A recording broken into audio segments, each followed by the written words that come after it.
A very good evening to you all. Thank you for joining us once again. My name is Wadulo, Mark Arnold, Mugalu Muhammad on sign language. Welcome to the news tonight. It's now time for the headlines.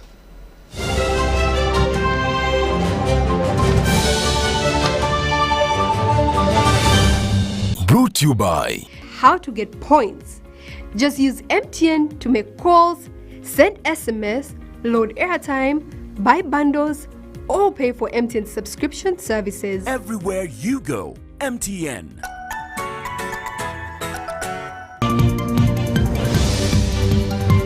Vice President Alupo mourns the late Budo head teacher Baka Malay. Speaker of Parliament calls for more exposure of MPs.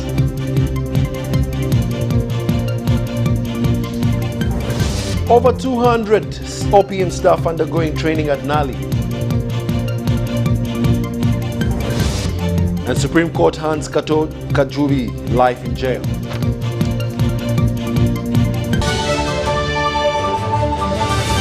Was brought to you by everywhere you go. MTN.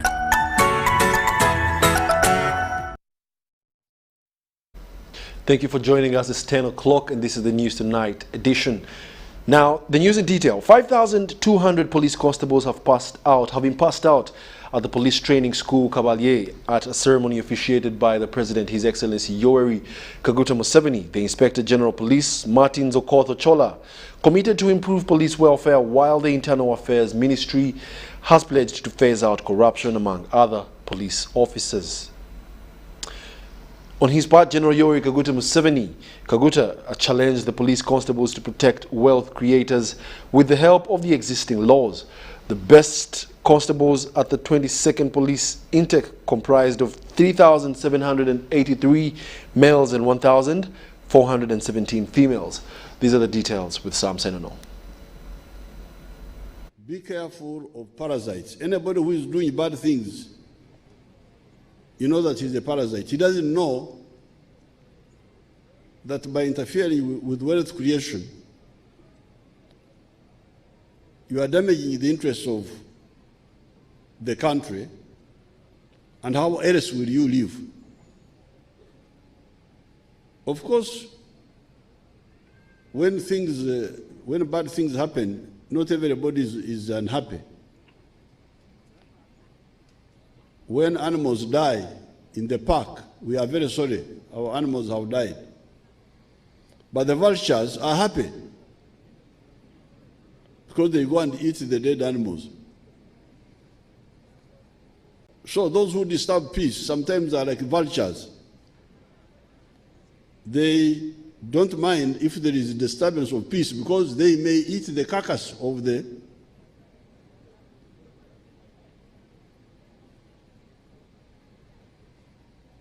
So therefore, the police force must be ideologically and strategically clear. This is a historical mission for your country to move up and get out of backwardness. Move out how? Through wealth creation. Wealth creation by whom? The categories I've told you. Farmers, manufacturers, wealth creators, scientists. Who is to protect them? The police and the armed forces. You can't go wrong. Once you get it clear in your head, you can't go wrong. And that's why the NRM has managed. Because when we came, we found that Idi Amin had created a problem. He had expelled the Indians. Why are you expelling the Indians? That they were sacking us. Sacking us how?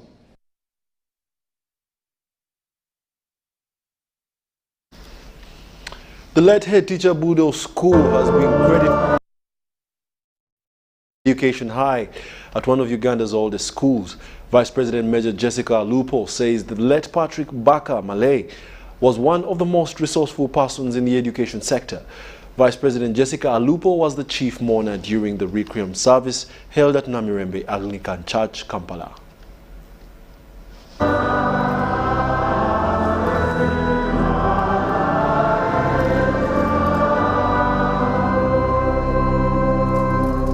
The vice president, who joined the hundreds of mourners at the cathedral, commended the contribution of the late Baka Male, whose mentorship has nurtured a spectrum of professionals who are contributing immensely in various sectors, both in Uganda and internationally. God is good and all the time.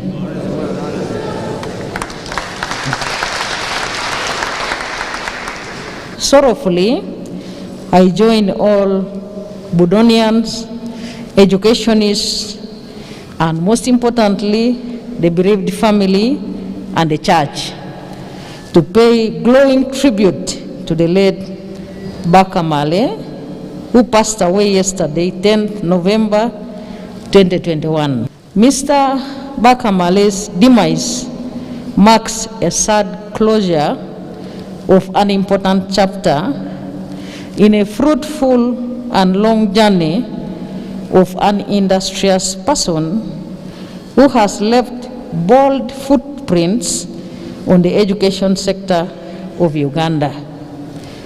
All of us who have turned up to bid him farewell today have therefore congregated to acclaim his good works, dedication to his profession, and his love for humanity. Uganda has indeed lost a father figure and an all-round educationist. His outstanding performance as head teacher at King's College Bodo will forever define his legacy as an accomplished educationist. I therefore challenge all teachers, most especially head teachers, to emulate the late by being good and caring to their learners. As a government, we shall forever miss the services of Mr. Male. The Archbishop of Church of Uganda, Kizimba Mugalu, said the late Baka has been a holistic person who didn't have the word impossible in his vocabulary and took all tasks he faced with courage till they bore the desired results.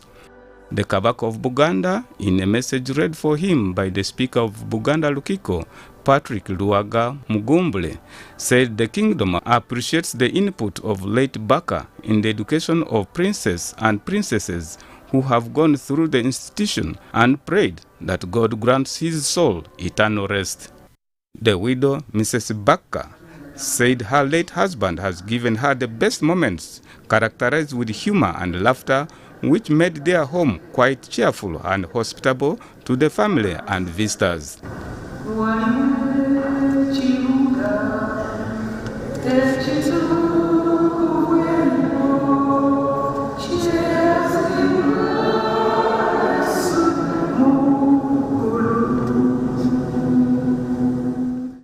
The late Baka Male, who was previously head teacher of Mengo Senior School, was the current head teacher of King's College Budo, one of the leading mixed traditional boarding secondary schools in the country.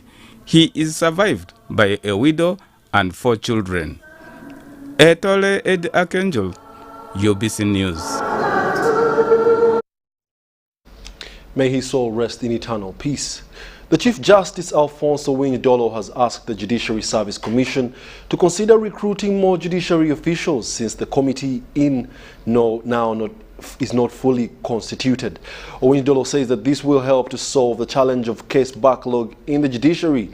Dolo communicated this at a swearing-in ceremony of a new member of the Judicial Service Commission at a function held at the High Court buildings in Kampala. The Chief Justice Alfonso Wadulo has this Friday sworn in a new member of the Judicial Service Commission Committee. Badru Lubega has been sworn in as a member of Judicial Service Commission Committee to represent the public. Now the Commission Committee is fully constituted as stipulated by the Constitution. Soon I found that I will not directly or indirectly communicate or reveal any matter, any person. We look forward to continue to work with the Judicial Service Commission closely because we are the consumers of the persons you choose to serve in the judiciary. With that, we will certainly help transform the judiciary of Uganda into a worthy, proud, and respected institution, which people will come and say, yes, when I go to the courts of law, I get justice. Owunyidoro says the judiciary expects to have strategic recruitments to address the issue of case backlog. Our target is that a Ugandan or anyone within the jurisdictional area of Ugandan judiciary should be able to go to court on the 1st of January in any given year and be out of court by the 31st of December of the same year. We desire to expand the number of High Court judges, the number of chief magistrates, so that, for instance, chief magistrates must now be stationed in every district. We require an additional 140 plus magistrates grade 1. So you have hit the ground running. The Secretary of Judicial Service Commission, Leonard Sekajja, disclosed that with the newly constituted Commission Committee, work is going to move smoothly. The major challenge we have been facing is the manpower gap. Because we need the members to be there, we have committees in the Commission, like the Disciplinary Committee. If one is unavailable, it becomes difficult. How will you get quorum to proceed? But once we have everybody on board, it is very easy to constitute quorum for purposes of our work. And of course, the other role for him, especially since he represents the public, he has interest to see that the public get the services that the judiciary is supposed to be offering. The Judicial Service Commission Committee comprises of 9 members that include chairperson, the deputy chairperson, the attorney general, 2 members from Uganda Law Society, 1 person from public service, and 1 person representing the public. The committee serves for a period of 4 years. Deborah Namamonde, Natongo Rebecca, UBC News. The Speaker of Parliament, Jacob Olanya, has emphasized the need for new MPs to be exposed to the outside world for more legislative expertise. His comments come in the wake of increasing number of legislators who figure, he says, may not fit the new chambers currently under construction. He was speaking while meeting the Indian Minister of State for External and Parliamentary Affairs, Sri Muralidharan, who paid him a courtesy call.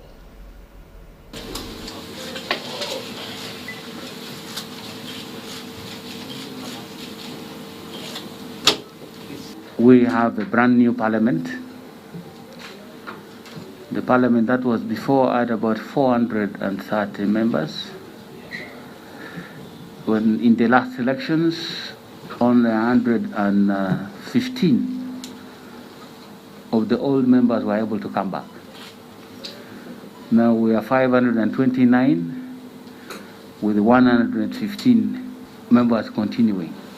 The rest are new. It's a huge challenge of even just sitting space. You can see, I'm sure you are heavily inconvenienced how to access this place because we are trying to construct a new chamber which can accommodate as many. But by the time we finish the construction, I think we would have exceeded the numbers again. Because the new chamber was supposed to accommodate 500 members. So I need a core team from these fresh members of parliament to be properly exposed to some of these things that they begin to do that. So that is an area where, based on the cooperation that we have between the 2 parliaments, we can do that exchange. Building of your suggestion of exchange of parliamentarians and the new parliamentarians getting experience, how Indian Parliament can be of sort of assistance in that. I will also definitely discuss with my Speaker of Parliament Excellency, I am also here basically to extend an invitation to Your Excellency to attend the centenary celebrations of the Public Accounts Committee of Indian Parliament. Our Speaker has already written to Your Excellency, and that is on 4th and 5th of December. The Indian Parliament, the Speaker is holding a program for this in connection with the centenary of the Public Accounts Committee.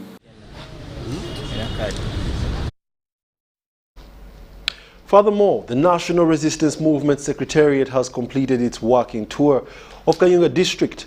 The Deputy Secretary General NRM Party, Rosemary Namayanja Nsereko, led the team and called for unity among residents. The closing ceremony was in Kangulumira, sub-county Ntenjeru South. Let's take a look.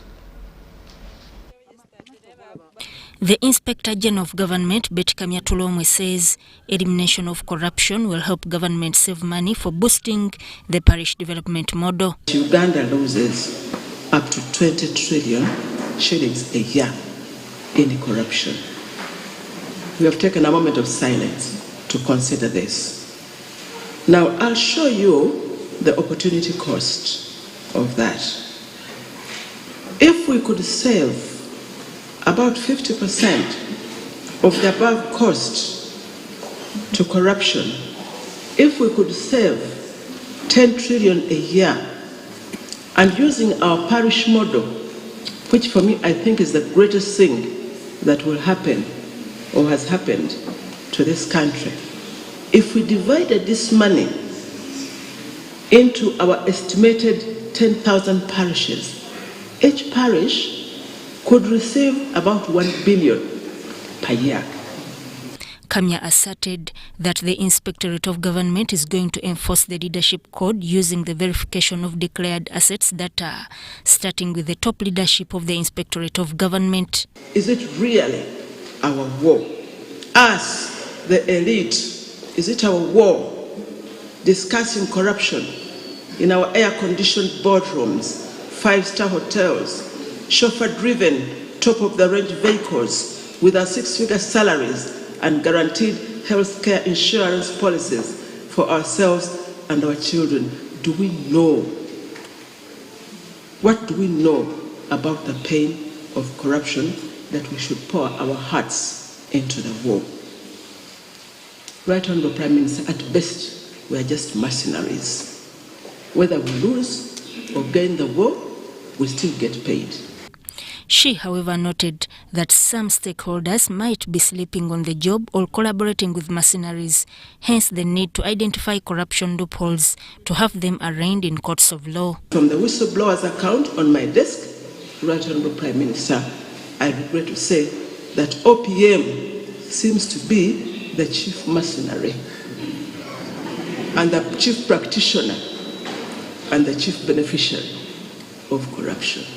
This is the sad reality that I have found in the office of the IG. Sudat Kaye, UBC.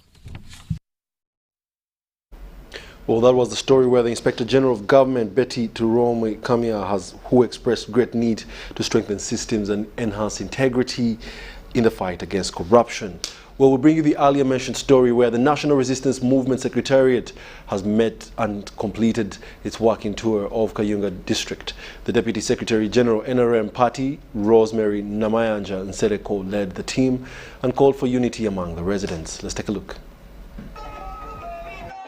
National Resistance Movement Secretariat leadership has been in Kayunga District for the better of this week, engaging party leaders at sub-county level on issues pertaining to party growth. The Deputy Secretary General NRM, Rosemary Namayanja Nsereko, said the Secretariat is looking forward to engaging all leaders in the area to address internal conflicts. Like I said, the biggest problem has been infighting within the party. So the rationale is to say, let's come back together. We are one as a party, and we can only win as one. And we need each other regardless of our various levels. Namayanja expressed concern over some of NRM members who come out to support independent candidates, saying it's against the party principles. As a party, can we all be seated comfortably in our bus? And then if there is anything that we need to sort out within there, we shall iron them out. And we are so grateful that here we have had people that supported different candidates during the campaigns and are now coming out together to say we are for the party flag bearer. The Director of Mobilization at the NRM Secretariat, Rosemary Nansuga Seninde, emphasized the importance of such meeting, promising further engagements with other leaders in other parts of the country. As the NRM Secretariat, our work is to identify where the biggest problem is. And once we identify the problem, then we have to come up with remedies to solve or to resolve that problem. So as we speak, we realize that Kayunga had a big problem. That is why when we came to the central region, we started with Kayunga. Nansubga said land wrangles in the district would be handled by the line ministry. The government of Uganda, led by President Museveni, is planning to help our people through the land fund. So I believe all these problems will be resolved because we have identified that as a big problem in Kayunga. And I know this somehow will be resolved. So we just need to give our people hope and beg them to be patient a bit as the government tries to resolve some of these challenges. The Director of Communication, Emmanuel Dombo, applauded the people of Kayunga who tirelessly continue to support and mobilize for their party. I believe the way we found Bukedi, the way we have found Kayunga, that could be how people are feeling in other areas of Uganda. We want to make a commitment that we are going to move throughout the entire country, rebuilding NRM, and the glory of NRM will shine and shine again more than it has ever been before. The NRM Secretariat officials traversed all the 13 sub-counties that make up Kayunga District. Robert Katamba, UBC News. Staff from the Office of the Prime Minister, including political leaders, have been cautioned against corruption. The head of State House Anti-Corruption Unit, Kano Nakalema, says that the lack of accountability affects service delivery at all levels of government. Kano Edith Nakalema communicated this while addressing political leaders and officials from the Office of the Prime Minister currently undergoing training at the National Leadership Training Institute, Chankwanzi. Selected officers from the Office of the Prime Minister are undergoing training at the National Leadership Institute in Chankwanzi. The retreat is under the theme, Enhancing Effectiveness and Efficiency in Coordination of Service Delivery for Social and Economic Transformation of Uganda. The head of State House Anti-Corruption Unit, Colonel Edith Nakalema, has asked the officials to embrace the practice of accountability during service delivery. In your offices, in what is happening over there, and you're saying confidently, you don't have to know. Are we hiding under the law? Are we hiding under the code of conduct? Is it SOPs? No, you are supposed to be accountable.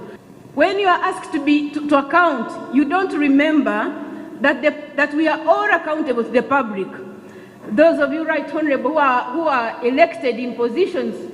Since the inception of the State House Anti-Corruption Unit, over 10 officers from the Office of the Prime Minister have been arrested and arraigned before courts of law, pending charges related to corruption. It's against this backdrop that Colonel Edith Nakalema cautioned officers from the Office of the Prime Minister against corruption. Technical officers in the Office of the Prime Minister must ensure that they are accountable for their actions and inactions, and for their inactions, they have to always ensure that they provide answers for the questions that are raised in public. I emphasize the point that if they don't change, we will still go for them. But that if they don't do what they are supposed to do, we shall then go for them and hand them over to the courts of law. Nakalema also pointed out that commercialization of politics hinders service delivery. The electorate lose confidence in the leaders that they elect, since they are only bought to elect them. So I emphasized the point that people should hold the offices they are in public trust.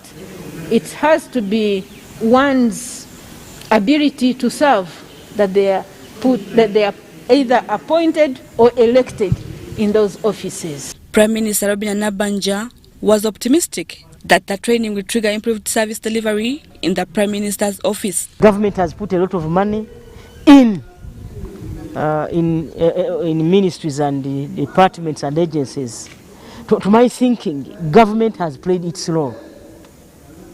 The problem has been, the way we have been handling our things. So, commercialization of politics is going to end. 2, people are going to be accountable. We are going to handle corruption the way we have handled COVID. President Yoweri Museveni is programmed to close the retreat this Sunday. Natong Rebecca, Namamonde Deborah, UBC News. The Supreme Court has upheld Court of Appeal decision of life imprisonment of businessman Katoka Jubi. According to the Supreme Court judgment, the panel led by the Chief Justice Alphonse Wadulo, the sentence of life imprisonment was appropriate following the actions of the convict towards the deceased.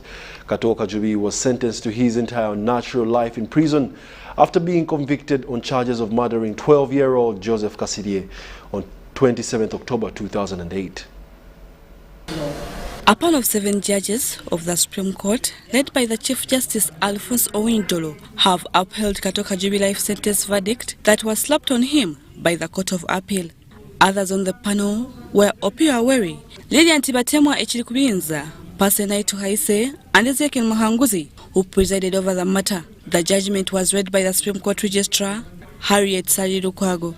Similarly, the sentence imposed by the trial court, which the Court of Appeal upheld, is neither unreasonable in the circumstance of the case, nor is it wrong in principle. We therefore find the impunged sentence of life imprisonment handed out to the appellant neither harsh nor excessive, or that it has occasioned injustice to him. Katoka Jubi's appeal was dismissed after the justices agreed that the Court of Appeal was spot on. We are satisfied that the Court of Appeal considered the gravity of the crime and the mitigating factors presented by the appellant. There was no matter or circumstance which the court ought to have considered when passing the sentence, but failed to do so. In the premises, we find no grounds upon which we could fault the Court of Appeal in its findings, and making the decision to uphold the conviction and sentence imposed on the appellant by the trial court. We find this appeal devoid of merit and therefore dismiss it. Katoka Jubi's lawyer Geoffrey Tuliamsima vowed to file an application for review of the sentence towards his client. The beauty we have is that we still have hope, and the hope is that we are going to file an application for review of the same judgment before the panel of 5, and we highlight all the errors this Honorable Court has done in regards to our client's justice. But we are sure that he did not commit that crime. The person who committed the crime or the persons who committed the crime, one, the wife died. The man or the gentleman who sacrificed the boy is out. He's in police now.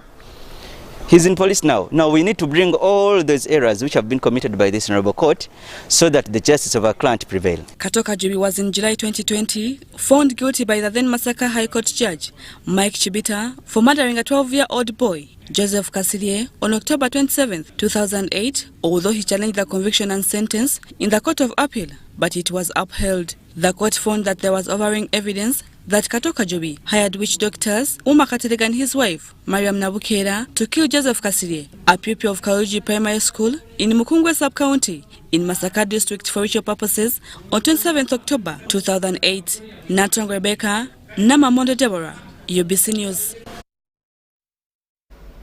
News Tonight shall now take a short commercial break and be back with more news. Stay tuned.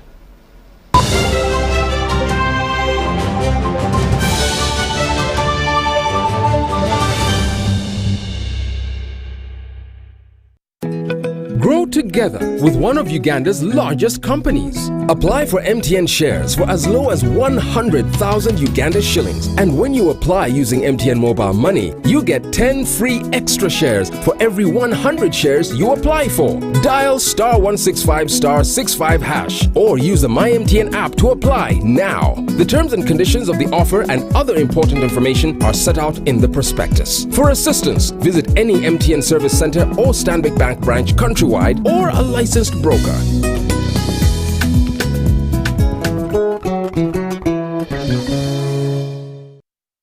Kagano nno twolekedde ekyatuleese tuzze tukalanga enfunda eziwererako ddala. Eno ye GoTV Super ey'abakaguje njagala weekaani.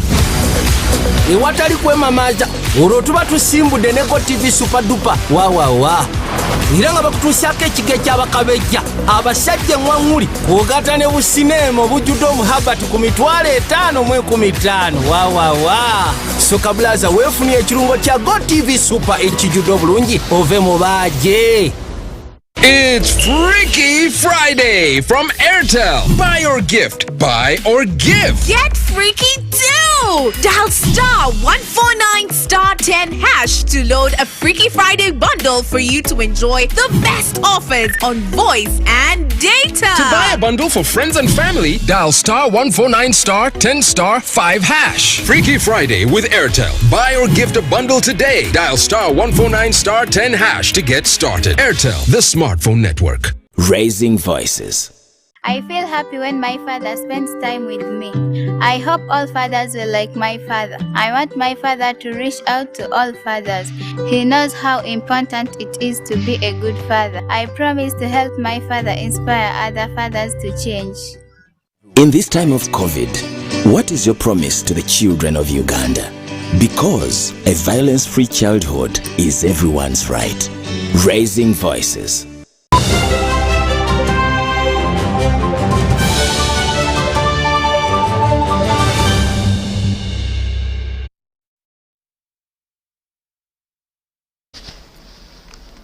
Welcome back. You're still watching the UBC News Tonight. Former Prime Minister and old boy of Busoga College, Mwiri, has pledged to lead the fundraising drive to convince government finance the replacement of asbestos with iron sheet rooftops on many of the old buildings of the Busoga College, Mwiri, which are hazardous to the lives of students. Honorable Rugunda, who doubles as Uganda's Special Envoy, also emphasized the need of planting trees in all the college to protect the environment. Dr. Rugunda planted a plum tree as a gesture to fight global warming at Busoga College, Mwiri, and these are the details.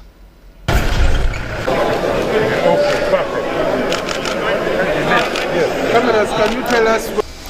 I'm very happy that Busoga College has been consistently surrounded by these forests, and I hope National Forest Authority is planting more trees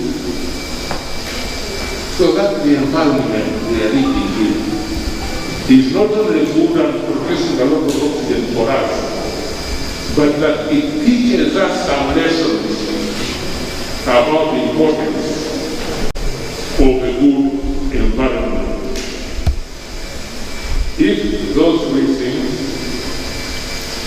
are added to other objectives of being in school, then from the soccer college to wherever you go, you will become a very, very useful citizen for the country and the need of the world. Coupled with elaborated infrastructure, including classrooms, administrative buildings, and staff houses, some of which are still booked with asbestos. The school administration, in order to try and reverse the current state of the school, embarked on the mobilization strategy of its alumni through the Mwiri Old Boys Association umbrella to support various rehabilitation interventions in the school. It is on this program that alumni, among other financial support already given to the school, undertook to renovate the mess. They removed dangerous asbestos, removing it with formulated iron sheets, and also carried out general renovations. Historically, this mess was constructed in 1965 and had not had any maintenance for rehabilitation works in its 56 years of existence. As such, many parts of the building, including the roof, floors, windows, doors, plumbing, and electrical installations, are in a state of disrepair that require major civil works. Is to replace asbestos sheets in schools and hospitals with normal iron sheets or some other appropriate roofing materials. As you know, asbestos causes many health issues, and we would want to get rid of asbestos as quickly as possible. In that respect, Busoga College Mwiri will, in the course of time, be one of the beneficiaries of support from government to replace the asbestos sheets. Actions done, I am myself. Makerere University Guild elections have been challenged with the online system that has been down and not allowing Year 2 and other continuing students to exercise their right to vote. The Secretary Makerere University Electoral Commission, Winston Churchill Ruhanya, says that the online system has disrupted the otherwise peaceful poll. Makerere University students have participated in the elections of their guild president and the guild representative council of different schools and colleges. The big turn-up of voters comprised of students from second year who claim the online system has failed them, and yet even at their schools they have been denied their right to vote. Some of the students at the School of Social Sciences claimed they were already smelling a rat about the credibility of the elections. Are voting on ground, even third years, but the second years cannot vote because the system is currently down. It is second years are not voting. Guys are here stranded. Guys are going back home. Guys are biased. So elections are unfair and complicated. As a guild president candidate, I've been allowed to vote. I am in second year and I'm not meant to be here at campus. But why they put me there? It means inside their feelings and understanding, they knew that the other system of online voting, where our voters are, is going to be faulty. Guidelines that are supposed to guide the way things proceed. And those guidelines are very clear that if someone is a continuing student, when they don't fall under the College of Health Sciences or Veterinary Medicine, they're supposed to vote online. So the rules have to be implemented the way they. The University Electoral Commission admits that there were challenges with the online system which affected voting for GRCs, but for guild president position was smooth. Of the system developers, they could see a GRC candidate with their constituents, but on the end of the voters interface, they were not able to see the candidate on the system. Continue with the physical voting for GRCs, but then the online voting for GRCs will have to be rescheduled. So the physical exercise started a bit late, but some students at the School of Psychology and the polling station at the basketball pitch say the election is peaceful with favorable weather conditions. Because basically what always challenges people is the weather and the turn-up, but the turn-up has really been good. So we shall definitely have a great turn-up. I believe so. And we pray that the weather continues to be fine and stable. The appearance of the police is bringing more terror because they have come in large numbers. The guild president race has attracted 10 contestants that include 6 independents with UID, NRM, NUP and FDC presenting 1 candidate each.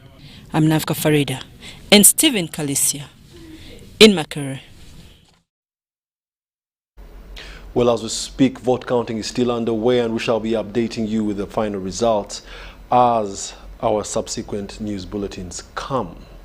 Those are some of the pictures of what's happening right about now. Moving on, Chikube Resident District Commissioner Amlan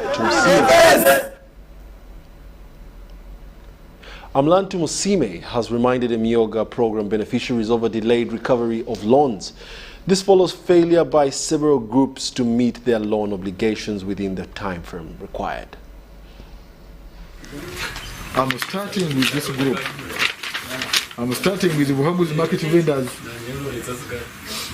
who were given 15 million. Time is up for all those who received the Emyoga credit. And I decided to play around with it. Chikube RDC Amlan Tumusime says those who borrowed from Emyoga should be in position to repay back their loan. Among the defaulters in the Emyoga funds include 6 market vendors associations of Butole, Buhuka, Changwali B, Changwali E, and Kisambo. I'm happy with the fishing community. They are doing very well. Elected leaders, they are doing very well. Saloon operators, they are doing very well. It is now the market vendors. The beneficiaries received funds to boost their businesses 8 months ago, but have since not made any deposit. Tusime says these groups have intentionally refused to meet their loan obligations, claiming that the funds were given to them as an appreciation for voting President Museveni. To look for these people, and I will arrest them because I cannot allow people to frustrate well-intentioned government programs which are aimed at fighting poverty from people's homesteads. The chairperson of Buhanguzi Market Vendors, Emioga Sako, Justus Aliho, petitioned the office of the RDC, seeking his intervention on similar matters where many people have defaulted over 15 million. For them, these 80 groups, they are saying that this money is a presidential gift. It's a reward, that the president gives them a reward for having voted for him. This is very wrong.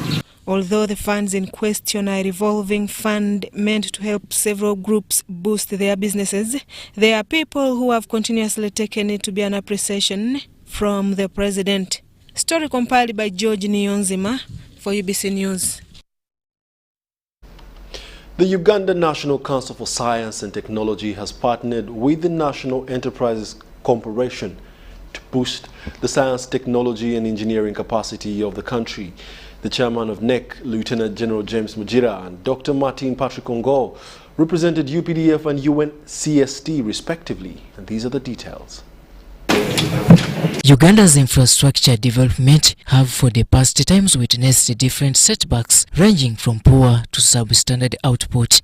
This has not only affected the growth of the sector and country but also led to the loss of life and properties.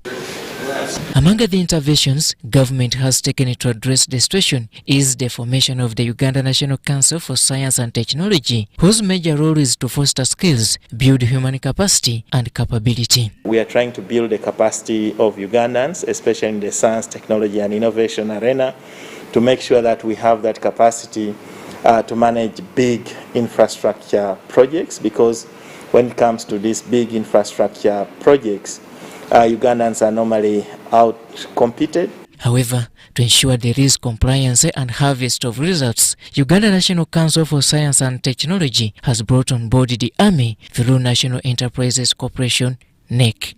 As you're aware, NEC is involved in a number of undertakings, and we believe this kind of partnership is bringing government agencies together, creating that platform that is required for us collectively to address the challenge that we are facing as a country. It's heavily involved in engineering and technology. They have the Luero Industries, they have gone into manufacturing, and then they know the technology landscape in the country. The signing of the collaborative partnership was officiated by Lieutenant General James Mugira on behalf of NEC and Dr. Martin Patrick Ongol for the Uganda National Council for Science and Technology. So we believe through this undertaking, we shall be able to have our learners get that hands-on, competence-based training that is lacking, that is not provided in the universities. And when I talk of learners, I'm talking of craftsmen. We have people in Katwe, we have the Jwakalis. The Memorandum of Understanding confirms the government's commitment in imparting skills, competence and retooling of craftsmen. We have looked for a partner to help us translate that into more practical skills, and the National Enterprises Corporation is one of the entities that have that key requirements. Most of the road projects, for instance, in this country are done by foreigners. We believe we shall work together in partnership with NEC to ensure that Ugandans and nascent Ugandan companies also come on board to partake a share of the national development process. The package aims at enhancing Uganda's infrastructure projects, create a globally competitive technology and engineering business for the future development and commercialization of the infrastructure sector, which is currently dictated and directed by foreign companies. Robert Onyango, UBC News. Mubuku Irrigation Scheme farmers have asked the Ministry of Agriculture to appoint a substantial officer to streamline the scheme alleged to have been mismanaged by Lawrence Tibesigwa. Farmers allege that Tibesigwa, who is in charge of the Mubuku Irrigation Scheme during his 7 years of office, has been involved in acts of illegal selling of scheme land and allocation of land to ghost farmers, among others. These are the details. Farmers in Mubuku Irrigation Scheme have criticized the officer in charge of the scheme over disorganizing the scheme activities.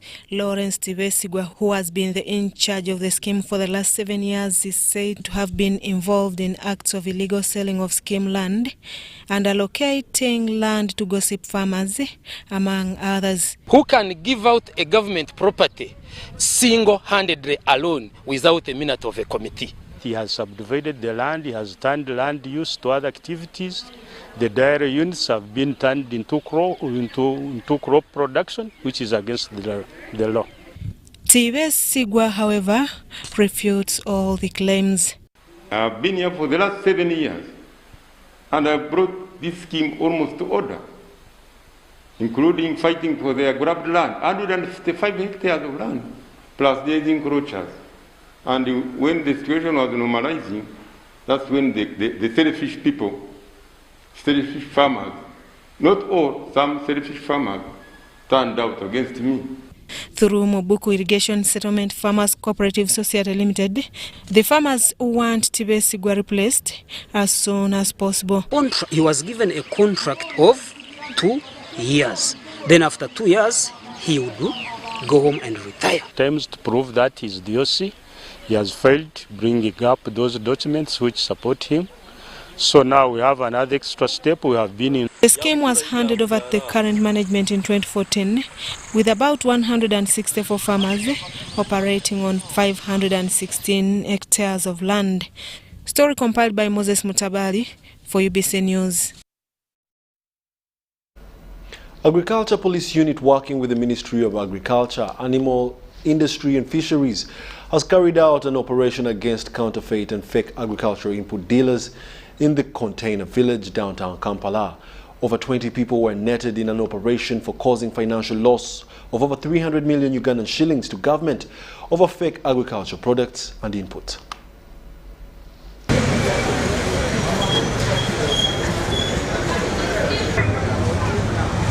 The Agriculture Police Unit in company of the Ministry of Agriculture, Animal, Industry and Fisheries have conducted an operation to wipe out suppliers of these fake commodities in the Container Village. Police and inspectors checked different shops to ascertain whether they had authentic certificates of operation. Suppliers and dealers of fake agricultural products were ordered to unpack their shelves. What else is expired before we check? How can we be the ones to tell you that? I know this one. Horizontal Enterprises shop whose owner bolted off was found with buckets, jerry cans, tins and various chemicals they use for making fake inputs. To be sold, it has been banned, paraquat. So it's not supposed to be sold in the shop. It's not supposed to be in display. Bukola Chemicals Industries branch was also found with the fake products and was sealed off. There's an outcry that farmers are suffering out there, but they normally source their agricultural inputs from Container Village here. Then following that information, we decided to plan an operation, a joint operation that we have conducted today, and relatively it is true because so far we have arrested some people who were found to be faking inputs. Out is that some are manufactured from within the shops. There is a shop we entered and we saw how he is doing it. Johnny Wubizu Mayanja, the Assistant Commissioner for Agrochemicals from the Ministry of Agriculture, Animal Industry and Fisheries, said they discovered weed master and other insecticides among the faked items. He, however, said that the fake products will undergo trials, and if confirmed as counterfeits, they'll hand them over to NEMA for destruction. Discovered many products which we suspect have been faked. Products mainly are those popular brands which people need so much. For example, the herbicides. I can give you Weed Master. Ways how a farmer can tell is that normal faked products have no registration numbers. And again also, if you looked at the batch number, they will be having different batch numbers. And also if you look at the seal itself, you will find that it's not proper, like that one which is sealed by a machine. So that could be one way of suspecting that this product has been tampered with. Who have been arrested are going to be taken to court and charged according to the Agricultural Chemicals Control Act 2006. Then with the products, we are taking them to our stores in Namarere, but after police using them as an exhibit, we get companies which are accredited by NEMA, then they incinerate these products. The chairman of Agriculture Inputs Traders at Container Village, Roy Kato, says they have always held meetings with the traders, but many have turned a deaf ear. I'm Ivan Juko, reporting for UBC in Kampala.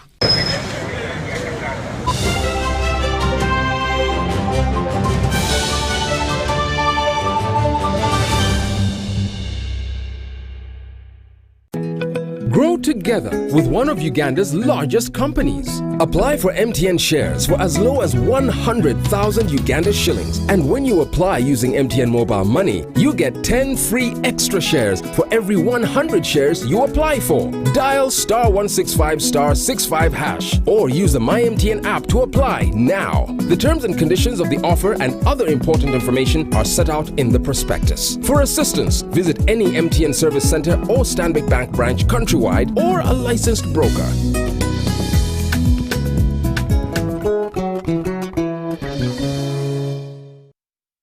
Kaganyo twalekedde ekyatulese tuzze tukalanga enfunda eziwerako ddala. Eno yego TV Super ey'abakaguje njagala weekaani. Ewatali kwemamaaza olwo tuba tusimbudde ne Go TV Super Duper waawawa. Era nga bakutuusyako ekigo eky'abakabejja abasajja eŋŋwaŋŋuli kw'ogatta ne busineema obujjudde omuhabati ku $5,015 waawawa. Soka Blaza weefunye ekirungo kya Go TV Super ekijjudde obulungi ove mu baaje. It's Freaky Friday from Airtel. Buy or gift. Buy or give. Get freaky too! Dial *149*10# to load a Freaky Friday bundle for you to enjoy the best offers on voice and data. To buy a bundle for friends and family, dial *149*10*5#. Freaky Friday with Airtel. Buy or gift a bundle today. Dial *149*10# to get started. Airtel, the smartphone network.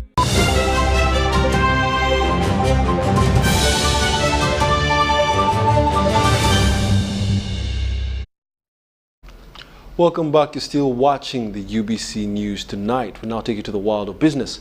The Indian business community are asking government to help negotiate with the Indian government to ease taxes. This was during their annual business forum held in Kampala, also attended by Indian Minister for Parliamentary Affairs, who pledged to address the challenge of high taxes.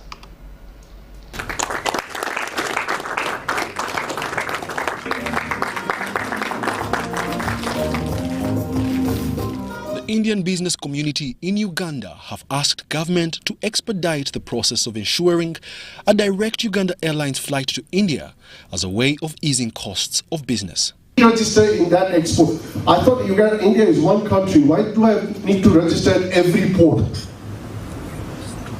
If I'm registered at one port, it should be to all the ports, and then it becomes a problem. To progress, sir, we need the connection, and direct flight will definitely add and boost the traffic between the two countries. What we have not talked about is the cargo movement, sir. This was during their annual business forum, also attended by the Indian State Minister for External and Parliamentary Affairs. We are requesting Indian government to lower the import tax so that our goods can reach with proper quality and right pricing.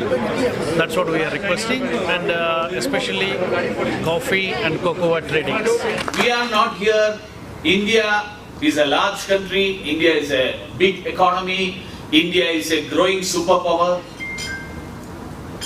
But India is not planning to benefit at the cost of our partners in Africa.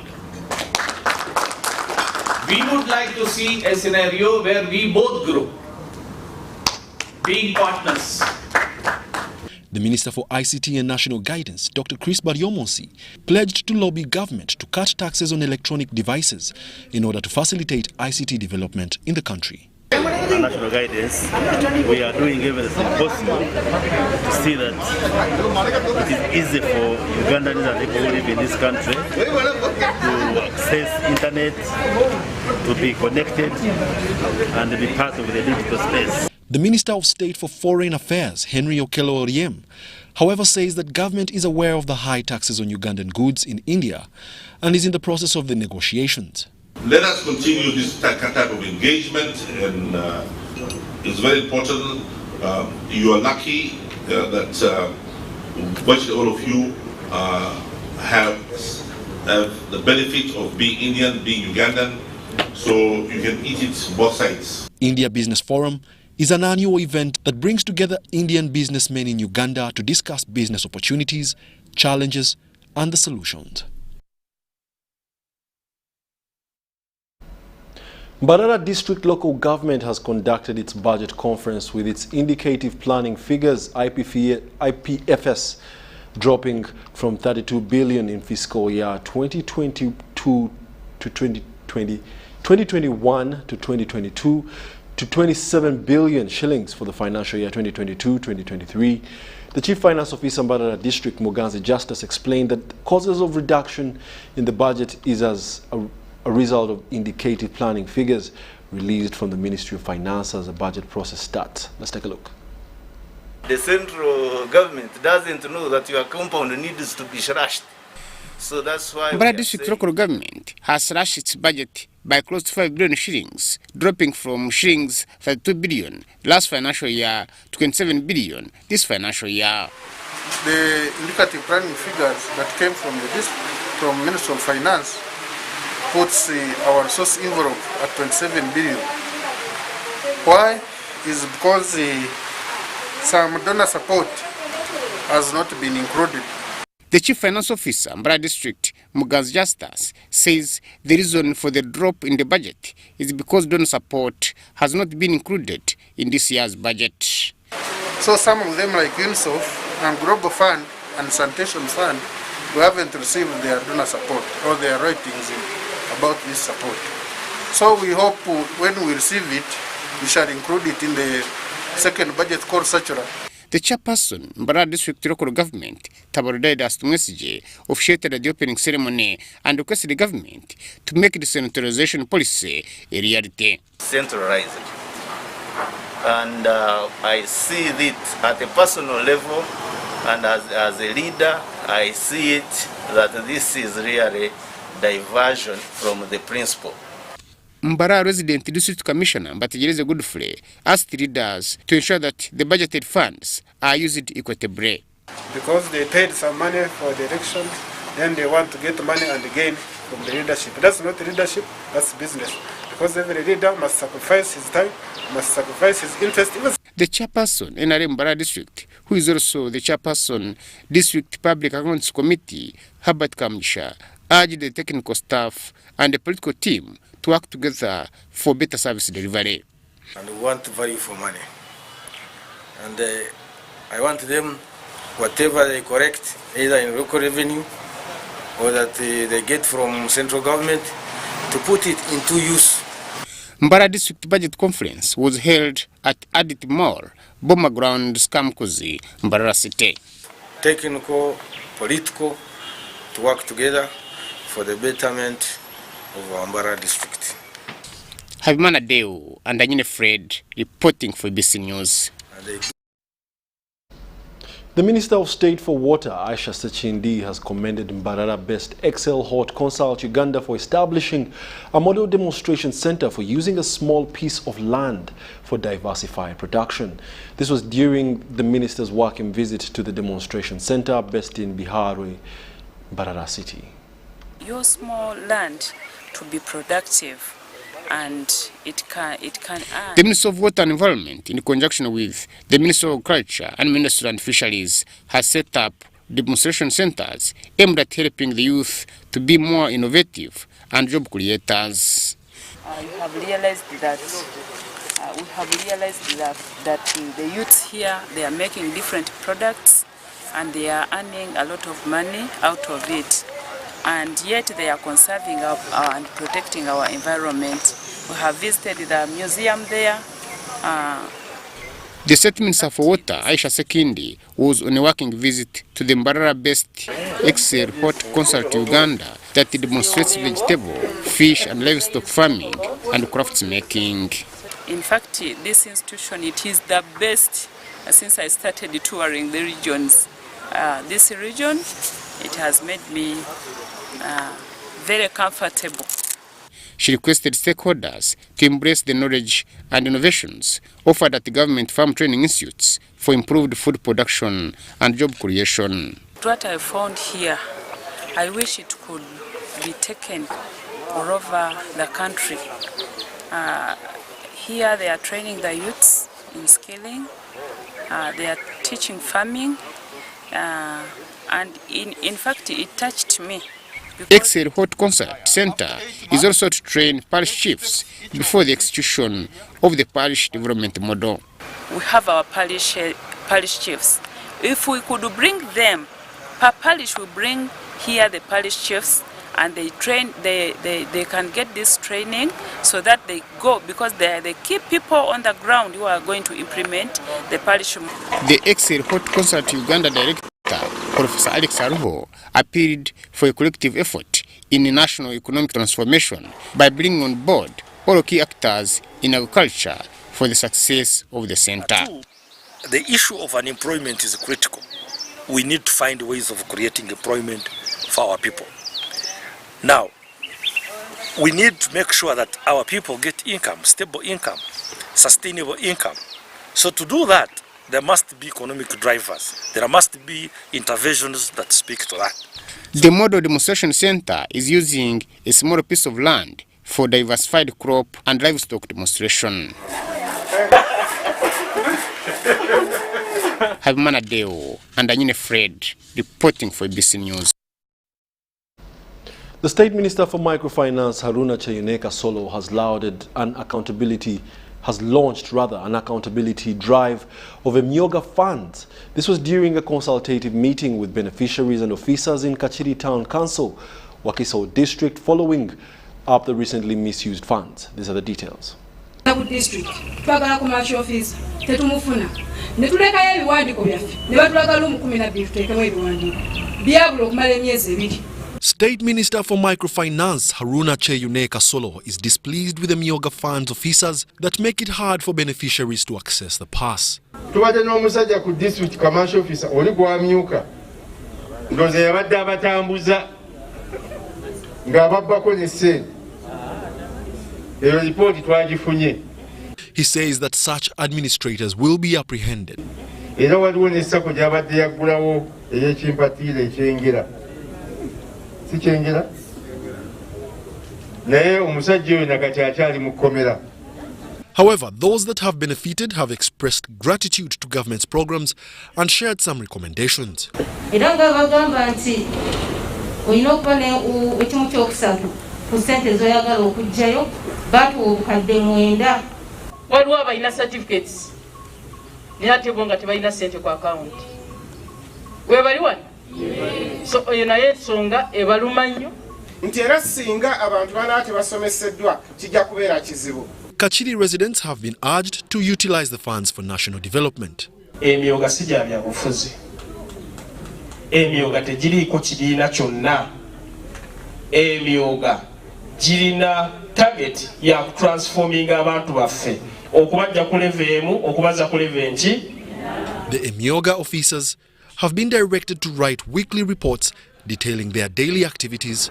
This accountability initiative is to be rolled out with immediate effect all through the administrative points in Entebbe, Chira, Kachiri, Makindye, Sabagalo and other parts of Uganda. Wadulo Arnold.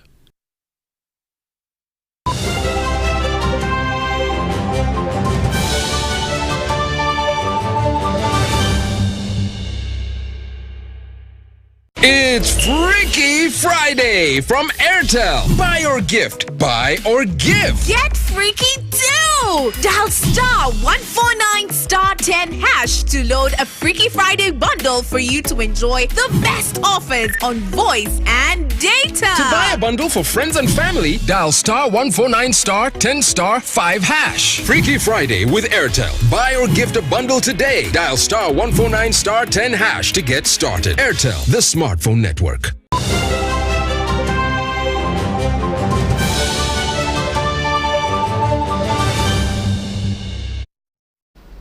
And in the world of sports, Federation of Motorsport Clubs of Uganda has launched the Ginger Rally that will be witnessed on the 26th of November 2021. It's expected to be a thriller of the top-ranked crews chasing the National Rally Championship crown. And these are the details with John Barnes Centerman.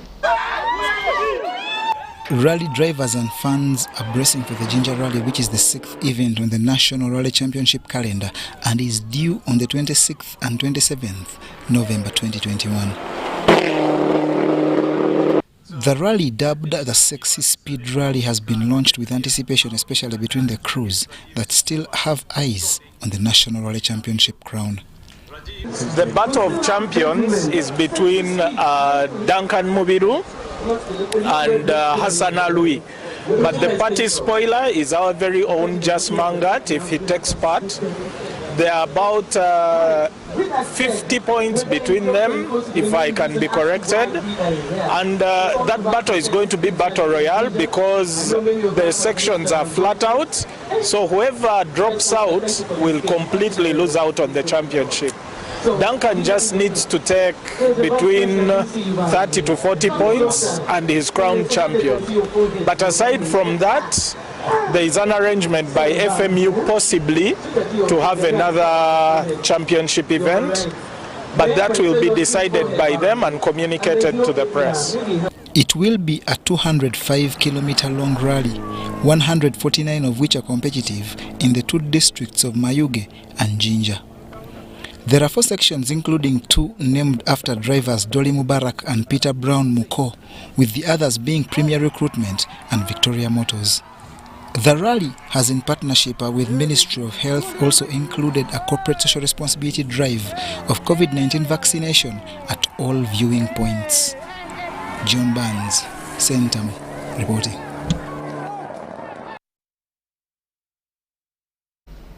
And that brings us to the end of our 10 o'clock edition. Let's take a look at the headlines before we sign out.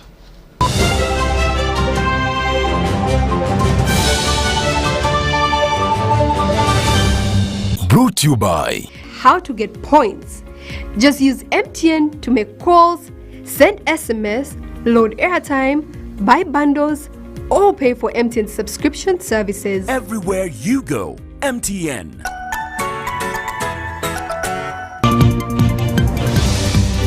Vice President Alupo mourns the late Budo head teacher Bakamale.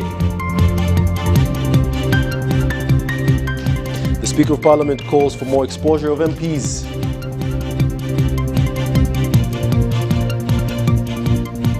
Over 200 OPM staff undergoing training at Nali.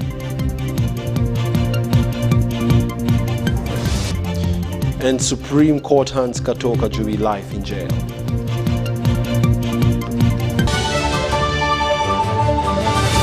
Was brought to you by Everywhere You Go, MTN.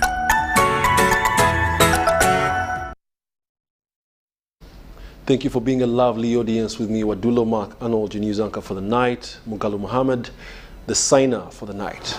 See you tomorrow.